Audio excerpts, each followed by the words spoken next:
inicio a la tercera sesión de esta edición del MERIN, con la que terminamos la asignatura de mercado inmobiliario. La verdad es que una vez que la terminamos, al día siguiente podemos grabar el taller. Ya os explicamos que después de cada asignatura hacemos un taller y que en este caso, pues no sé cuándo lo vamos a poder grabar, porque, bueno, ha tenido un pequeñito problema de salud Luis y esperemos que se recupere prontito y que mañana o pasado ya esté operativo, pero no sabemos. Cuando podamos, os informaremos y lo notificaremos. Y nada, pues aquí, encantados, ya estáis oyendo un poquito de fondo. Estamos otra vez con las expertas de JLL, capitaneadas por Lourdes, que es la que nos prepara estas fantásticas sesiones. El otro día nos quedamos un poquito, Lourdes, porque te quedó poco tiempo y vas un poco acelerado, casi no hubo preguntas. Entonces sí que me gustaría que en el ratito este que tienes hoy, que nos vas a hablar del macro, que vaya, con más tranquilidad ya que la primera. Así que muchas gracias y cuando quieras. Si tenéis alguna duda respecto a todo lo que planteé el otro día, que es verdad que son mercados algo más abstractos y menos comunes para todos nosotros, ¿no? Pues todos sabemos lo que es retail, oficinas, logístico, pero es verdad que cuando hablamos de los alternativos del living, pues aparte no es algo tan común, cortocircuitamos, ¿no? Si ahora o en un futuro queréis comentarme algo, bueno, pues sentidos con toda la libertad de. Hoy vamos a hacer la segunda sesión en la que vamos a hablar brevemente de una introducción a nivel macro. Luego va a continuar mi compañera Ángeles, que es la directora del sector logístico, y luego Carmen, que llevará la parte de retail. Aquí están las otras dos participantes que todavía no conocéis este año. Bueno, pues como bien expuse el otro día, todas tienen muchos años de experiencia, más de 10 años de experiencia en el sector, incluso 15 algunas en JLL, trabajando con los principales clientes y en grandes proyectos. Hemos vivido ya muchos ciclos diferentes, muchas crisis y cambios de tendencia y perspectivas. Y bueno, pues yo creo que todo eso se va a plasmar en el discurso de cada uno de estos sectores. Vale, vamos a comenzar, como bien digo, con la parte macro.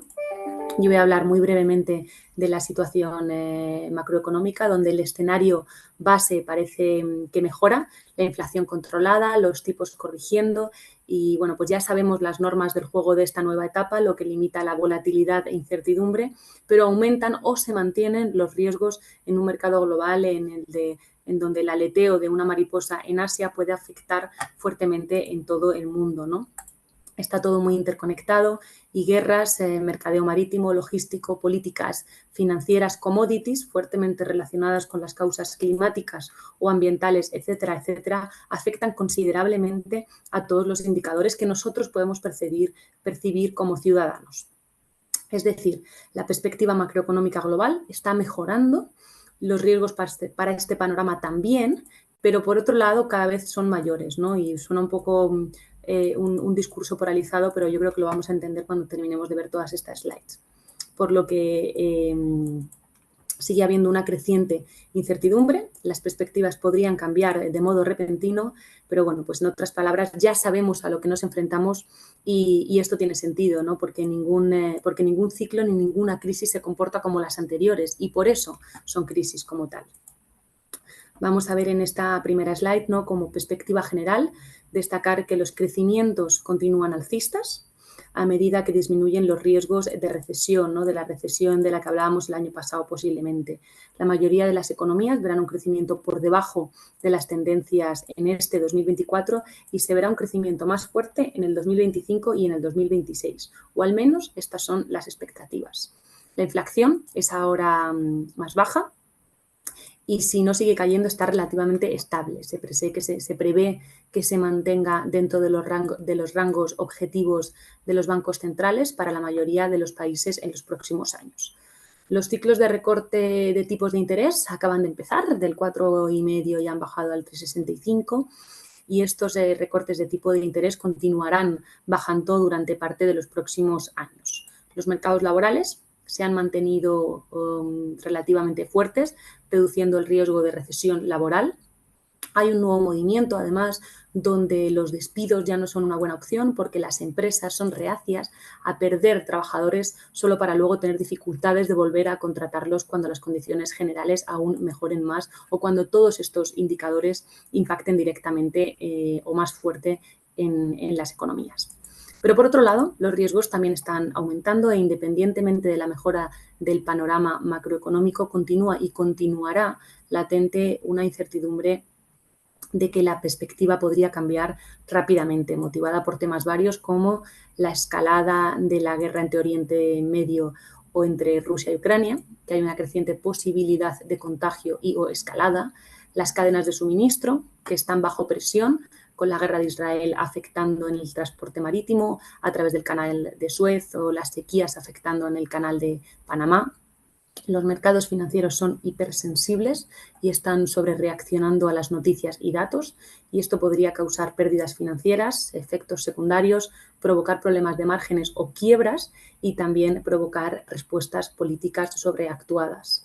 Además, el tema de la sostenibilidad, ¿no? El cambio climático que está liderando sequías, inundaciones, climas extremos que consecuentemente afectan a los precios de las materias primas y el suministro de estas.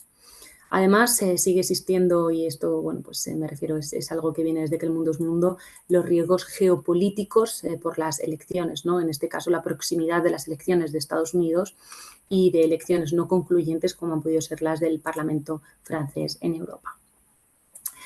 Vamos a empezar por la inflación, ¿no? La idea es que la inflación se mantenga baja y que podamos olvidarla en los próximos años, ¿no? Que nos podamos dedicar a otro tipo de problemáticas.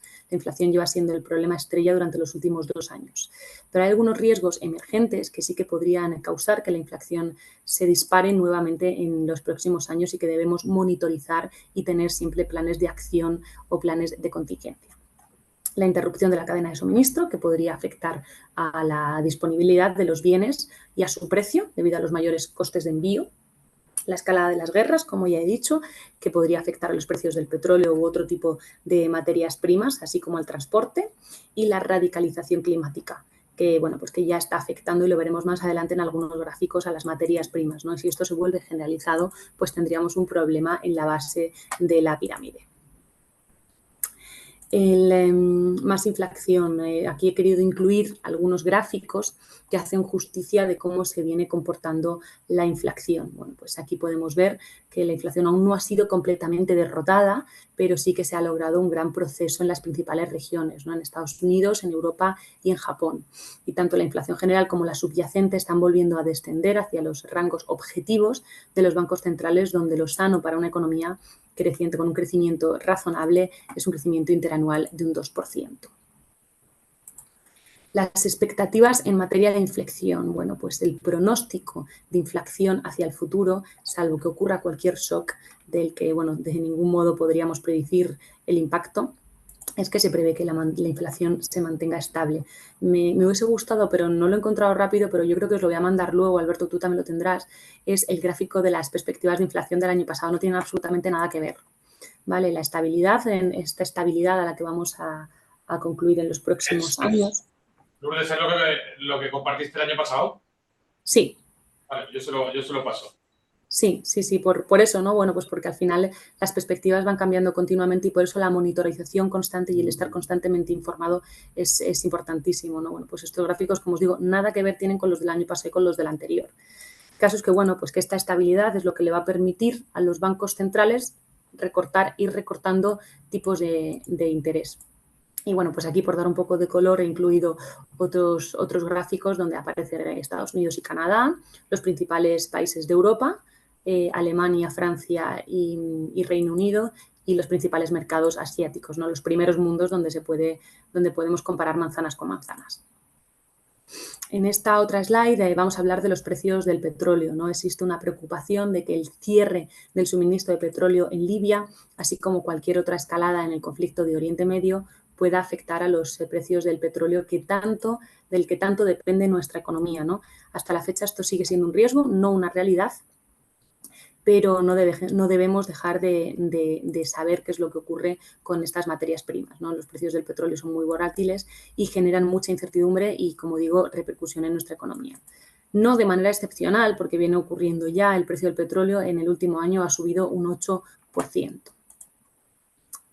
En esta otra slide vamos a hablar del gas, ¿no? Del precio del gas a medida que Europa se acerca al otoño. Existe cierta preocupación por el precio de esta materia prima, lo que también afectará al precio de la electricidad.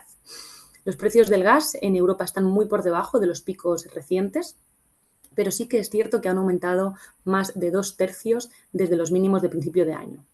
Los precios de la electricidad habían tenido una tendencia bajista desde el principio del 2023, pero en agosto ha revertido dicha tendencia. La volatilidad de los precios del petróleo y del gas crea incertidumbre y volatilidad en nuestros mercados, no tanto directamente en el activo inmobiliario, sino en las tasas de actividad y en la cadena de suministros. Y por ende podría impactar nuevamente en la inflación o en el crecimiento económico en el sentido más amplio de la palabra.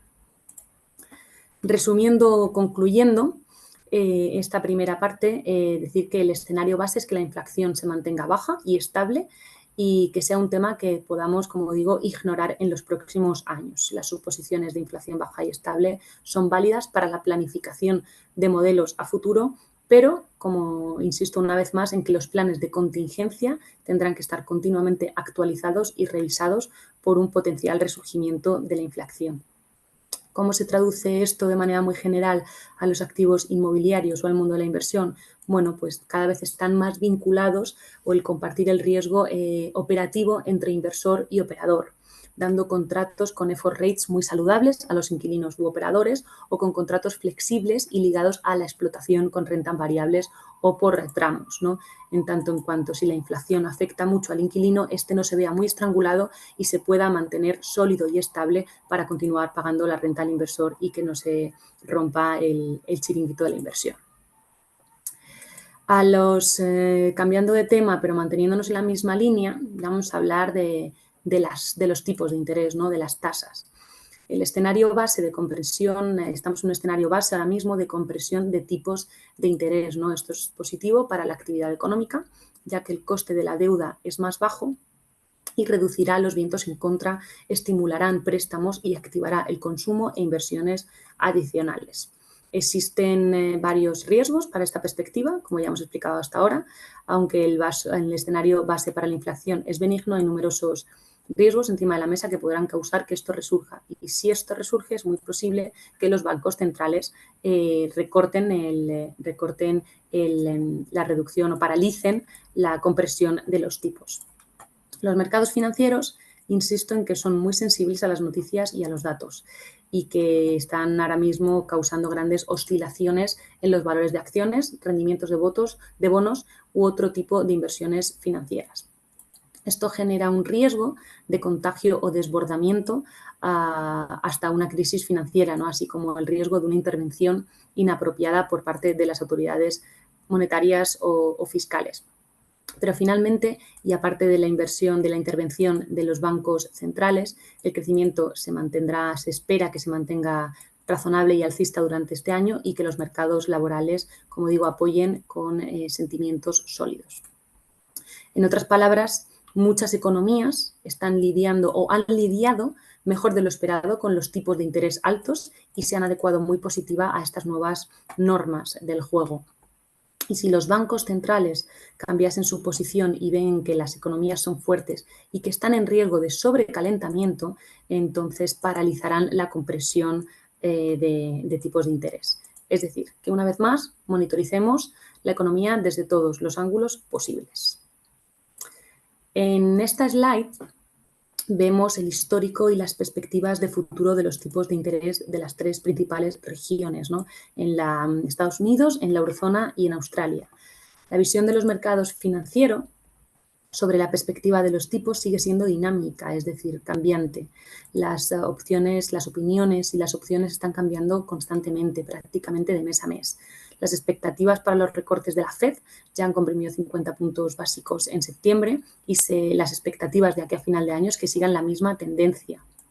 Del mismo modo, también ha bajado el Banco Central Europeo a 3,65 y es posible que haya más recortes a final de año, ¿no?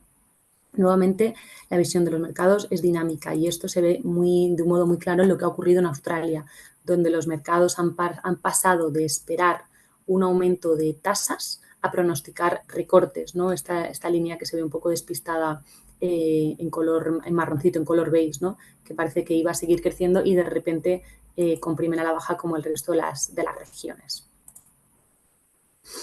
En cuanto a, de manera general, por resumir la situación de los tipos, la coyuntura de tipos es que compriman en la mayoría de los mercados, excepto Japón, durante el 2025 y 2026.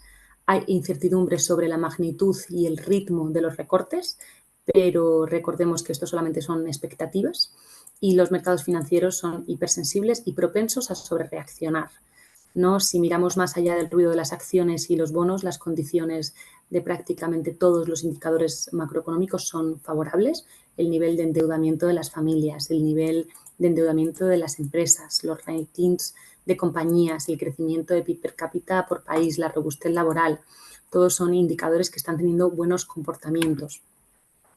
Y del mismo modo, en cuanto al mercado inmobiliario, que el dinero mañana vaya a ser más barato, lo que está provocando es que los inversores esperen a comprar, porque si compran hoy estarían comprometiéndose a una deuda, a un nivel de deuda más caro, ¿no? Pero también es cierto que corren el riesgo de que afecte una compresión en rentabilidades en los mercados y que pierdan la oportunidad de adquirir X activos con ciertos descuentos que a día de hoy tenemos sobre la mesa. Es decir, que del mismo modo que los activos inmobiliarios sufrieron descuentos desde hace 2 años aproximadamente hasta ahora con la bajada de tipos, los precios subirán y tendrán que volverse a poner de acuerdo las partes. En este gráfico vemos los indicadores de consumo, ¿no? Cambiando un poco de tercio. En Estados Unidos, en la eurozona y en Australia y Japón tienen comportamientos muy diferentes. Ninguno de ellos ha recuperado a donde estábamos antes del COVID, pero sí que parecen ir recuperando poco a poco, todavía pendiente de cuál va a ser la nueva era de la estabilización. Esta slide lo que viene a decir es que los ciudadanos todavía están cautos de manera generalizada y tienen cierta incertidumbre del lado del consumo. En este otro gráfico vemos la recuperación en materia del PIB, ¿no? Por país para el 2025 y en comparación con este 2024. Muchos países tienen un resultado ligeramente mejor, pero estable, que este año en curso, como puede ser Australia, Reino Unido, Canadá, Alemania, que Alemania ha sufrido mucho estos 2 últimos años, o Japón. Sin embargo, la India, China o Estados Unidos presentarán un peor comportamiento para el 2025. Aún así, una vez más, miremos esto como expectativas que se irán revisando constantemente.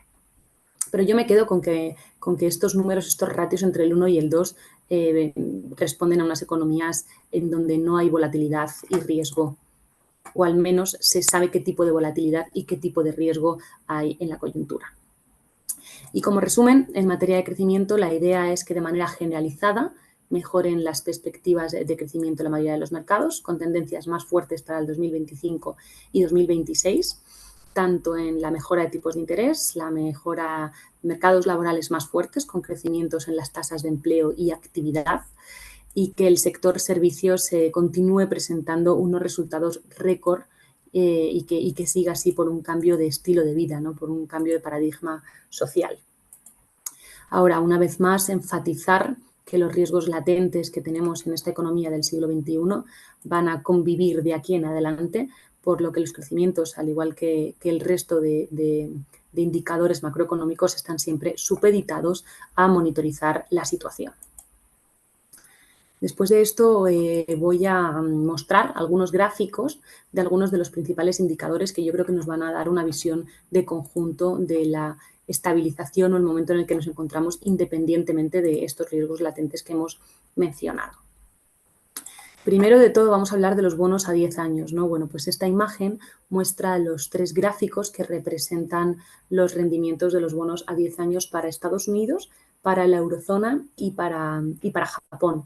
En general, infográficos ilustran las diferentes condiciones económicas y políticas monetarias de estas tres regiones, así como los efectos de eventos globales, la crisis financiera del 2008 al principio del gráfico, la pandemia del COVID, cuando todos se desestabilizaron, y la situación actual con diferentes comportamientos entre ellos, pero todos comparten la situación alcista reciente con leves fluctuaciones y buscando, yo creo que todos parece que van buscando esta curva o esta recta de la estabilización. Aquí vemos el índice, bueno, aquí he querido incluir otros gráficos muy similares de lo que ocurre en el Reino Unido, bueno, los mismos gráficos del bono a 10 años del Reino Unido, Alemania y Francia, Italia, España y Suiza, ¿no? Que se ve que tienen una tendencia más o menos homogénea y paralela, a excepción de lo que pueden pasar en algunos países por situaciones muy micro como Suiza que habría que analizar. En esta otra gráfica he incluido los índices de la volatilidad, ¿no? El sentimiento de la volatilidad de los mercados financieros que sufrió mucho en el 2020, al principio de estos gráficos, la escala empieza en el 2020, pero que actualmente se ha estabilizado y esperemos y estamos en máximos históricos en muchos de los principales mercados, ¿no? El IBEX está en máximos, el Nasdaq, el Dow Jones, el CAC de Francia, el DAX de Alemania, ¿no? China no, China está muy penalizado, pero bueno, pues China, aparte de funcionar de manera paralela a todo el mundo, tiene muchos temas burocráticos y ha tenido problemas gordísimos de transparencia. Y eso nos ha afectado, ahora lo veremos, eso nos afecta mucho de un modo indirecto a nuestra economía. Los ratings corporativos, ¿no? Las calificaciones que dan el Standard & Poor's, Moody's, etcétera. Bueno, pues aquí vemos cómo han oscilado los ratings corporativos en cada una de las regiones. Estados Unidos, la eurozona y Australia como principales países del mundo, porque poco sentido tendría analizar ratings de compañías en África, ¿no? Bueno, por destacar, en Estados Unidos las empresas con rating, por ejemplo, triple B están en 1, mientras que las triple B en la eurozona están en 1,25 de calidad crediticia y en Australia rozan el 1,5. Bueno, pues simplemente el gap que presentan entre ellas y el gap que presentan por regiones. Y muy brevemente, ¿qué es lo que recogen estos ratings? Y nosotros, por ejemplo, como asesores inmobiliarios, cada vez tenemos más en cuenta el corporate que hay detrás de la inversión, el tenant, el que va a pagar la renta durante 20, 15, 30 años, qué calidad crediticia tiene en ese momento y qué calidades crediticias ha tenido en el pasado. ¿Por qué? Bueno, pues porque esto está directamente relacionado con la estructura financiera, la tesorería de la empresa, la rentabilidad, la gestión del riesgo y otros indicadores muy específicos de la industria. Y son muy importantes a la hora de invertir, conseguir capital o pagar la renta. Y como bien decía el otro día, la inversión cada vez es más sofisticada y comparten los riesgos entre el operador, el corporate y el inversor. Pero bueno, como todavía no es una práctica muy habitual, nos resulta muy complicado conseguir de algunas compañías estos ratings o al menos de una consultora especializada y también con calidad y con credibilidad. Más indicadores, el transporte marítimo. Aquí tampoco voy a entrar mucho porque, bueno, aparte de no ser expertos, es porque el nivel de complejidad de todo el tema marítimo es un máster en sí mismo. Pero sí que creo que es importante entender la importancia que tienen los principales canales de transporte marítimo en nuestra economía, ¿no? Es tremendo el impacto que tiene el canal de Suez, el canal de Panamá, etcétera, etcétera. Y aquí he querido enfatizar, yo creo que algunos de los principales indicadores, ¿no?, del transporte marítimo bueno, pues que recientemente han sufrido mucho y que son el reflejo de lo acontecido o que impactan directamente en la inflación. El índice de la presión de la cadena de suministros global, que sufrió mucho y parece que se quiere estabilizar, aunque sigue dando bandazos. El índice de los fletes marítimos de carga a granel seca, el Baltic Dry Index, que mide el coste medio de transporte marítimo de las materias primas, carbón, acero o granos en las 26, en las principales rutas internacionales, o el HARPEX, que mide el coste de fletar o el precio global del envío de contenedores también en las principales rutas internacionales. Todos ellos se desestabilizaron, afectaron a nuestra economía del lado de la inflación y, bueno, pues parece que empiezan a descender y a estabilizarse. Aquí resalto una vez más la importancia de China en nuestra economía, y aquí se ve la curva del incremento del coste de las exportaciones, ¿no? Que corrigieron, pero parece que se vuelven a descontrolar ligeramente. No controlamos, que es lo que ocurre en China, no lo vamos a controlar y cada vez tiene más impacto en nuestras economías. Las commodities, ¿no? Bueno, yo creo que estas son otra de los grandísimos análisis que nos dan un feeling de cómo estamos a nivel macro. Aquí resalto el maíz, el trigo y la soja, se dispararon y en el último año han bajado ya un 30, un 8 y un 33%. Buenísimas noticias. Estos indicadores son fundamentales porque son la pirámide de la economía alimenticia de todos los países. Otras commodities, el aluminio, el cobre y el índice global de los metales, ¿no? Que recoge o que engloba a todos. Todos se dispararon en el 2021 y en el 2022 y empezaron a corregir. Desafortunadamente, no ha ocurrido lo mismo que con la alimentación, y el aluminio y el cobre en el último año han vuelto a subir un 16 y un 9%.